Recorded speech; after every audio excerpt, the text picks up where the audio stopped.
Hello বন্ধুরা, আশা করি সবাই খুব ভালো আছো। আমাদের এই ইউটিউব ট্রাভেল ডায়েরিতে আবার তোমাদের দেখা পেয়ে খুব ভালো লাগলো। তুই কোথায় যাচ্ছিস? দেখাচ্ছি। আজ আমরা সকাল সকাল উঠে রওনা দিয়েছি কেরালার পথে। সময়টা 2024 মার্চের প্রথম সপ্তাহ। আমাদের প্রথম গন্তব্য কোচিন। সেখান থেকে সাউথ কেরালার দিকে নামতে নামতে আমরা ত্রিভেন্দ্রম হয়ে ব্যাক করব। আমরা এবারে আর দোকান নই, আমাদের সাথে আমাদের বন্ধুরা সৌরভ, চুমকি, রাজা এবং রুচিরা একসাথে সেম ফ্লাইটের টিকিট কাটি আমরা।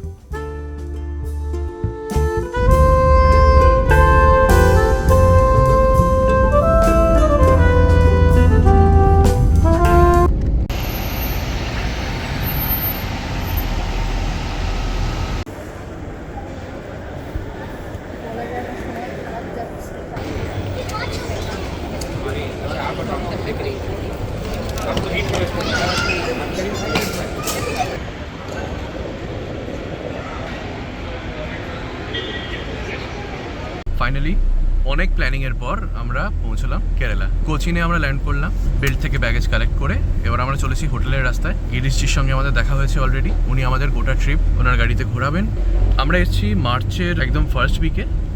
ওয়েদার খুব খারাপ না, আজকে অবশ্য মেঘলা আছে, খুব একটা রোদ নেই।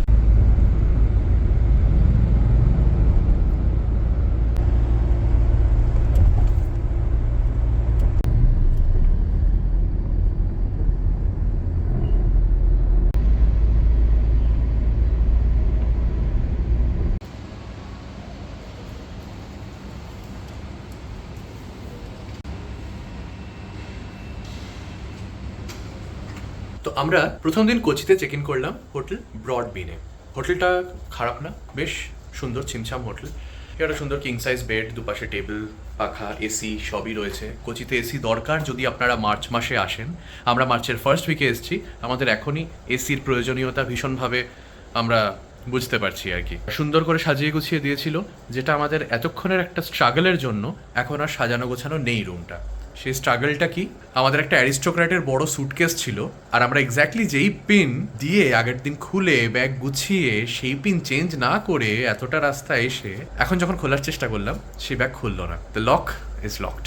তো আমরা বিভিন্ন ইউটিউব ভিডিও দেখে একটা রিসেট করার সিস্টেম বার করলাম। আপনারাও যদি কখনো এরকম সুটকেস লক করে ফেলেন, তাদের জন্য কিন্তু এই ট্রিকটা ভীষণ ইম্পর্টেন্ট। তো আমরা এসেছিলাম আর এরকম একটা সিচুয়েশন ফেস করেছি বলে কিন্তু আমরা জেনে গেলাম। একটা টিউটোরিয়াল ভিডিও নিচে দিয়ে রাখলাম, যারা বেড়াতে গিয়ে এই ধরনের প্রবলেমের সম্মুখীন হন তারা দেখে রাখবেন, কাজে লাগবে। অফকোর্স কোচিতে এসেছি, সি ফুড তো খেতেই হবে। কিছু লোকালাইটদের কাছ থেকে কিছু সাজেশন আমরা পেয়েছি, সেইগুলো এখন আমরা ট্রাই করতে বেরোবো।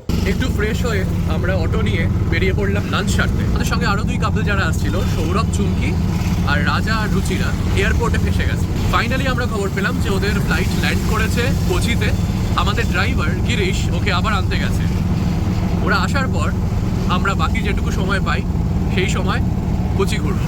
সকাল থেকে কিচ্ছু খাওয়া হয়নি আর বিশাল জোর খিদে পেয়ে গেছে। আর কোচিতে আসছি আর সি ফুড খাবো না, এটা হতে পারে না। তো আমরা নেট থেকে একটু স্টাডি করে দেখলাম, মালাবার ক্যাফে নামে একটা রেস্টুরেন্ট, ভীষণ নাম রয়েছে, অনেক সাজেশন রয়েছে, রিভিউ রয়েছে। আমরা এখন মালাবার ক্যাফেতে খেতে যাচ্ছি সি ফুড। সত্যি বলতে কোচি শহরটা খুব পরিষ্কার এবং পরিপাটি। শুধু বড় রাস্তাঘাট নয়, ভেতরের গলি খাজাতেও লোকে খুব একটা ময়লা ফেলে না। কোচিতে ওলা উবার পেতে কিন্তু কোনো অসুবিধাই হয় না, বরঞ্চ আমি বলবো সেটাই প্রেফার্ড মোড অফ ট্রান্সপোর্ট। প্রায় 45 মিনিট ট্রাভেল করার পরেও আমরা হোটেলে পৌঁছচ্ছি না দেখে একটু অদ্ভুত লাগলো। তাও জায়গাটা, রাস্তাটা ভালো লাগায় আমরা এগোতে থাকি।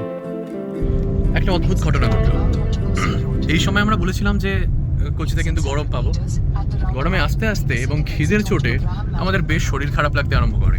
অনেকখানি আসার পর এটা বুঝতে পারি যে মালাবার ক্যাফে রেস্টুরেন্টটা হায়াতের ভেতরে, যেটা আমরা যে হোটেলে আছি সেই হোটেল থেকে অনেক অনেক দূর। তো প্রায় 20-25 মিনিট আসার পর দেখলাম আরও 15 মিনিট বাকি, যেখানে আমাদের লাঞ্চ করে এই সেম রাস্তাটা, সেম ডিস্টেন্সটা আবার কভার করে হোটেলে ফিরতে হবে। আর সেখানে আমাদের বন্ধুরা আবার অপেক্ষা করছে, আমাদের সঙ্গে বাকি সাইট সিং করতে বেরোবে। So we decided not to get into that fiasco. তো আমরা পুরো সেখান থেকে একদম রাউন্ড মেরে ফিরে চলেছি আবার হোটেলের দিকে। তার কাছাকাছি যা ক্যাফে পাবো দেখা যাক কোথায়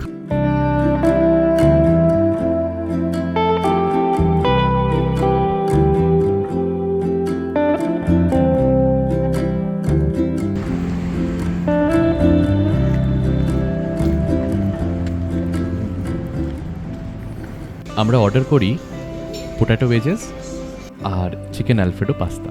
ফাইনালি পেটে দুটো খাবার পড়ায় নিজেদের প্রাণ যেন ফিরে পেলাম। ওদিকে হোটেলে ফিরে সৌরভদেরও দেখা পেলাম। তারপরে আর বলিস না, তারপরে আমাদের বলছে যে আপনারা এখান দিয়ে বেরিয়ে যান, ওখানে দেখুন হেল্প সেন্টার আছে। হেল্প সেন্টার গিয়ে বলছে আপনাদের 10,000 টাকা ফাইন লাগবে, পেনাল্টি। চারজন 2.5 ইচ। তারপরে বেরিয়ে গেল আমাদের পুলিশের, মানে 10,000 টাকা ফাইন দিলে ওরা পরের ফ্লাইটে জায়গা করে দেবে। তারপরে আমাদের পুলিশের আই কার্ড বেরোলো। হ্যাঁ, আমরা ওখানে একটু বাওয়াল দিলাম। হ্যাঁ, আমাদের পুলিশ বাবু একটু বাওয়াল দিল। হ্যাঁ, ওটা 50% হলো এইটুকু। আচ্ছা আচ্ছা, তাও ঠিক আছে, অল্পের উপর দিয়ে গেছে। হ্যাঁ 50% মানে 1250 করে ইচ গেছে। আর সবথেকে আমরা লাকি ছিলাম যে কানেক্টিং ফ্লাইটটা আমরা পেয়ে গেছি, কারণ এইটার পরে তাড়াতাড়ি পেয়েছি। এক্স্যাক্টলি, আর এটার পরে কানেক্টিং ফ্লাইট ছিল ব্যাঙ্গালোর টু কোচি বিকালবেলা। আমাদের খাওয়া দাওয়া done, everyone is fresh and up. আমরা এখন বেরিয়ে যাচ্ছি কোচি ভ্রমণে। এখন বাজে 2:30, তাই তো? যেই কারণে এই দেরিটা হলো সেটা হচ্ছে যে এই যে নতুন মুখগুলো আপনারা দেখছেন পেছনে, ওদের ফ্লাইটটা ছোট্ট করে মিস হয়ে গেছিল। কেন? তার কারণটা দেখুন। যাক, তোদের এমনি পেট ভরা তো ভাই, এখন আর কেউ লাঞ্চ করবি না তো? খিদে পেয়ে গেছে, তাহলে উপায় নেই। খারাপ এক্সপেরিয়েন্স আমার। প্রথমেই আমরা এলাম হচ্ছে মেরিনা ব্যাকওয়াটার্স। এটা কোচির একটা বোটিং লেক। খুব বড় লেক নয়, বাট ব্যাকওয়াটার্সটা যেহেতু এখানে ঢুকছে আর জল মোটামুটি পরিষ্কার, এরা মেনটেন করে রাখে। তো আমরা এখানে বসে আপাতত ক্যাটালগ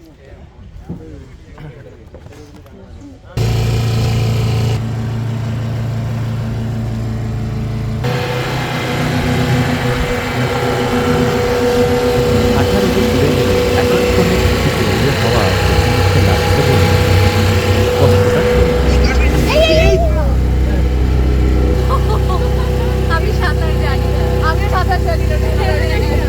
কে সাঁতার জানিস না হাত তোল।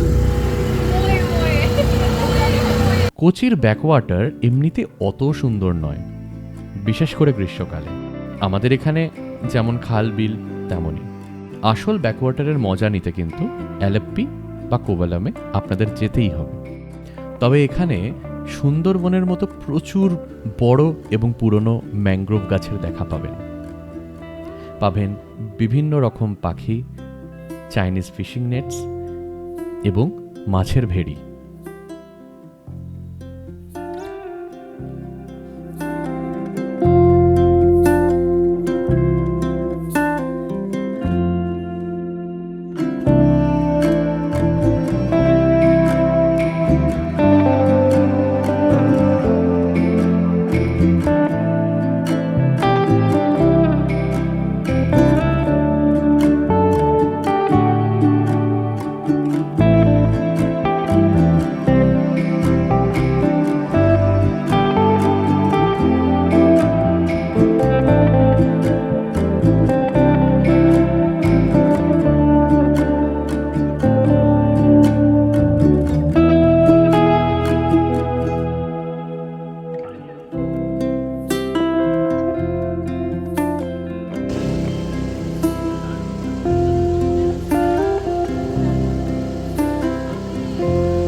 এরপরে আমাদের বোটের ড্রাইভার আমাকেও একটুখানি নৌকো চালাতে শেখাতে শুরু করলো।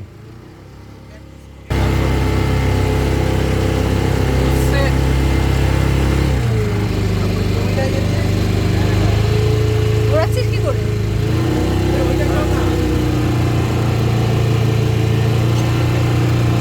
ওটাই যাওয়া জানাই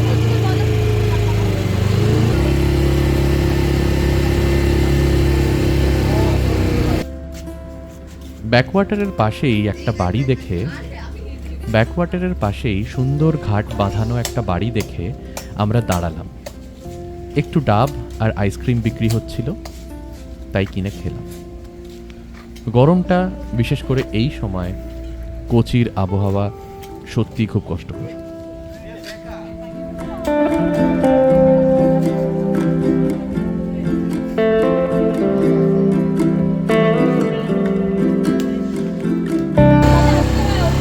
মোটামুটি ট্রিপটা কমপ্লিট করতে আপনাদের লাগবে 1 থেকে 1.5 ঘন্টা। আমরা যেহেতু মাঝখানে ডাব খেতে নামলাম, আইসক্রিম খেতে নামলাম, তাই 1.5 ঘন্টা লেগেছিল। অন্যান্য সময় হলে 1 ঘন্টার মধ্যে আপনাদের হয়ে যাবে। আর গরমের দিনে সিরিয়াসলি গরম লাগবে, কারণ ওপরটা ঢাকা হলেও নৌকোগুলোর চারদিক খোলা।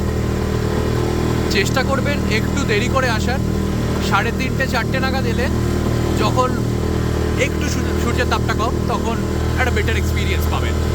আর গ্রুপে এলে কিন্তু লাভ বেশি আবারও, যে কোনো অন্যান্য রাইডসের মতোই। যদি কাপলে আসেন বা 1-2 বন্ধু মিলে আসেন, তাহলে কিন্তু খরচ সবসময় বেশি। সেক্ষেত্রে আমরা সাজেস্ট করবো this is not worth it. আপনি অতটা আপনি স্পেন্ড করবেন না, বাট যদি গ্রুপে আসেন ভালোই লাগবে, ইউ উইল রিয়েলি এনজয়।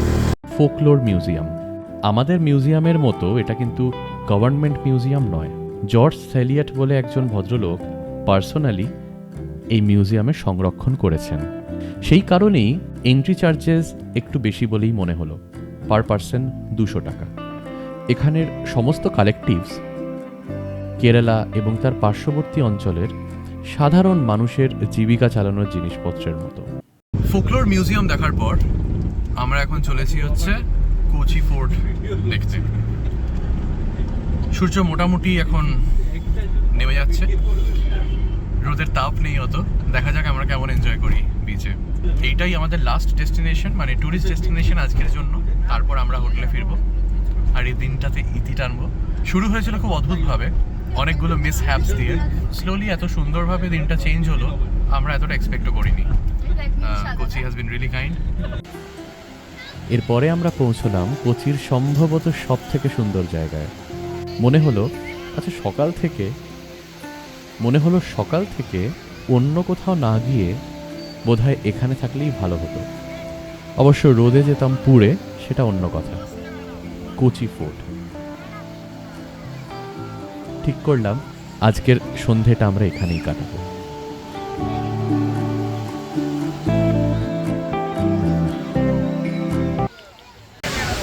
ভীষণ ভীষণ সুন্দর একটা জায়গা।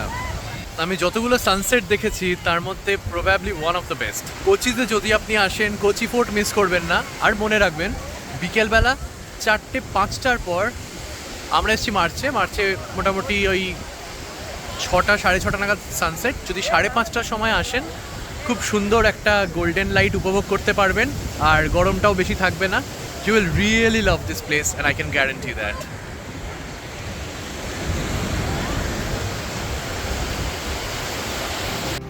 কোচি ফোর্টে এত ভিড় এবং এত ট্যুরিস্ট থাকা সত্ত্বেও জায়গাটা আমাদের ভীষণ মনে ধরল। ছোট ছোট বাচ্চারা ঘুড়ি ওড়ায়, প্রচুর খাবারের দোকান, খাবারের অপশন, আর একদম বাজেট ফ্রেন্ডলি রেটে এখানে আপনারা খেতে পারেন।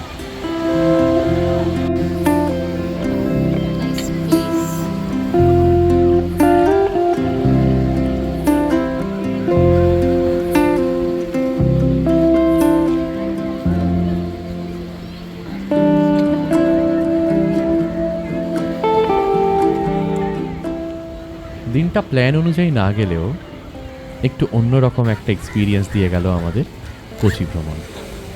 পরের দিন আমরা যাব মুন্নার এবং আপনাদের সঙ্গে শেয়ার করব আমাদের এক্সপিরিয়েন্স। আমাদের সঙ্গে থাকবেন, দেখতে থাকবেন অর্ঘ্যমল্লিকা ওয়ান্ডারলাস্ট।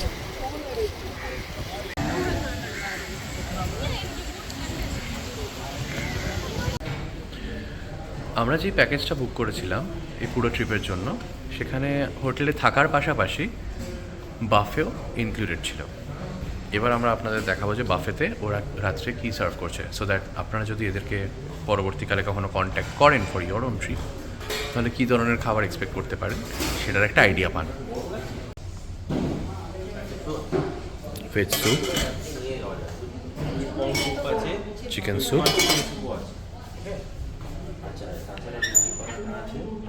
চিকেন হাটু, এটা একটা ওদের মালাবার স্পেশাল, রুটি and paratha, Kerala paratha,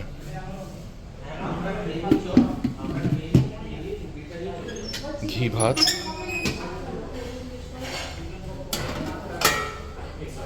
plain rice, there is pasta, there is salad, papod,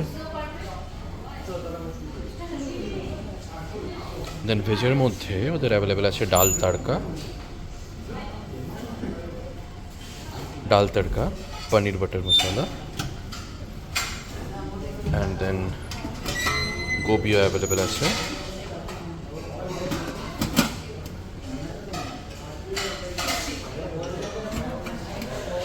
গোলাপ জামুনও থাকছে অ্যালং উইথ আইসক্রিম। খাবার প্রত্যেকটা পারফেক্ট টেস্ট, একদম বেশি না কম না, ঠিক যেটুকু হওয়া উচিত। আর কতটা কনফিডেন্ট হলে একটা হোটেল তাদের পুরো স্প্রেডে একটা মাত্র রিজিয়নাল চিকেনের আইটেম রাখে আমি জানি না। এটা খুব একটা দেখিনি, ইউজুয়ালি সবাই ওই বাটার চিকেন বা কোনো একটা চিকেনের গতানুগতিক আইটেম খাওয়ানোর চেষ্টা করে, but this is a bold step. কিন্তু সিরিয়াসলি খাবারটা খুব ভালো।